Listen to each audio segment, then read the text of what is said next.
এটা হচ্ছে তিলপাড়া ড্যাম। তো অনেকেই বাড়ি থেকে পিকনিক করার জন্যে আসছো এখানে। তো এসে দেখছো যে এখানে জল নেই। জল না থাকারই কারণ নিচেতে কাজ চলছে। দেখছো পুরো শুকিয়ে গেছে, কিন্তু জলের ব্যবস্থা সেরকম এবারে নেই আর কি। তো যদি কেউ পিকনিক করার খুব ইচ্ছাও থাকে, সাফিসিয়েন্ট জল কিন্তু নিয়ে আসতে হবে, কারণ এখানে জলের খুব প্রবলেম আছে। ঠিক আছে, ওই জন্য একটু ভিডিওটা বানাইলাম। তো সবাইকে শেয়ার করে দাও।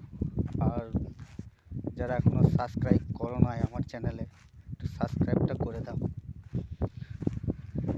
ঠিক আছে, দেখো অল্প জল আছে, জলও খুব ভালো নয়, কাদা জল। পিকনিক করতে গেলে সাফিসিয়েন্ট জল নিয়ে এসে পিকনিক করতে হবে, এইটার বলার জন্য ভিডিওটা বানাইছি। ঠিক আছে,